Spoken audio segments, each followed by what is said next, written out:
நான் முதல்ல நம்ம சொல்லிட்டு இருக்கிறது நீட் வந்து ஒரு அவசியம் தான். ஏற்கனவே காங்கிரஸ் ஆட்சி இருக்கும் போதே 13 தடவை வந்து லீக் ஆயிருக்கு. அதுக்கப்புறம் வந்து விசாரணை.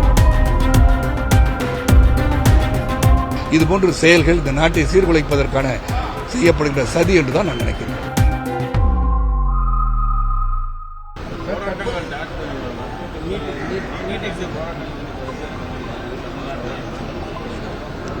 அதை நான் முதல்ல நம்ம சொல்லிட்டு இருக்கிறது நீட் வந்து ஒரு அவசியம் தாங்க.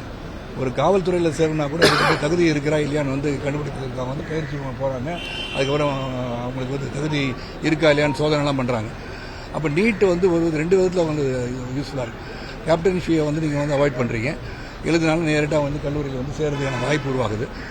அப்புறம் இந்த போராட்டம் என்னன்னு எனக்கு புரியல. ஏன்னா ஏற்கனவே காங்கிரஸ் ஆட்சி இருக்கும்போதே 13 தடவை வந்து லீக் ஆயிருக்கு. அதுக்கப்புறம் வந்து விசாரணை பண்ணுறாங்க, விசாரணை எடுத்தாங்க, கோர்ட்டு கேஸ் போட்டாங்க, நடந்துச்சு. இது நடக்காத சம்பவம் கிடையாது. ஆனால் இது நடக்கணும்னு நான் சொல்லலை.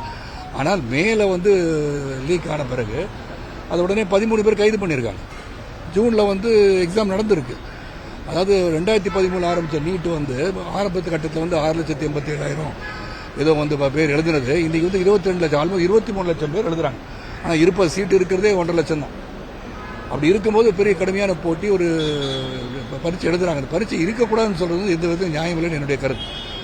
ஆனால் இந்த இது வந்து என்னன்னா, வெளிநாட்டின் சதி, இந்த சதிக்கு உட்பட்டு இளைஞர்கள் சென்றுவிடக்கூடாது என்று தான் நான் சொல்றேன். கோரிக்கை என்னன்னா, இளைஞர்கள் வந்து எதற்காக ஒரு போராட்டம் நடக்கிறது, எதற்காக இது செய்யப்படுகிறது என்பதை உணர்ந்து செயல்பட்டால் நல்லா இருக்கும்னு சொல்றேன். ஏன்னா இன்னைக்கு வந்து இந்தியா வந்து மிக வேகமாக பொருளாதார அடிப்படையில் உயர்ந்து கொண்டிருக்கும் போது, அந்த பொருளாதார அடிப்படை உயர்கின்ற நாடு இருக்கும்போது அது எல்லாரும் வந்து சீர்குலைக்க வேண்டும் என்ற எண்ணம் இருக்கிறதோ என்ற ஐயப்பாடு தான் வருது நம்மிடம். ஏன்னா அதிகமான இளைஞர்கள் உள்ள நாடு இந்தியா என்று கருத்து கணிப்புகள் சொல்லும்போது, அந்த இளைஞர்களை சிறப்பாக வழிநடக்கின்ற பொறுப்பு நம் அனைவருக்கும் உண்டு.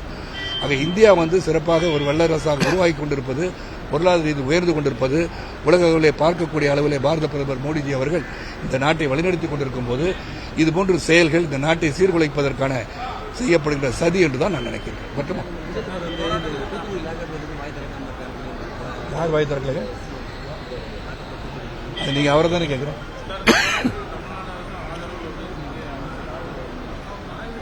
நான் வந்து அதிகமாக கவனம் செலுத்துறது என்னை பொறுத்த வரைக்கும் இதுதான் என்னுடைய கருத்து. அவங்க என்ன சொன்னாங்க, இவங்க என்ன சொன்னாங்க, நான் சொல்றது கருத்து சொல்ல வரல. என்னை பொறுத்த வரைக்கும் தான் என்னுடைய கருத்து. ஏன்னா பொருளாதார அடிப்படையில் உயர்ந்து கொண்ட இந்தியாவை சீர்குலைக்கின்ற சதியில் நாம் சிக்கிக் கொள்ளக்கூடாதுன்னு சொல்றேன்.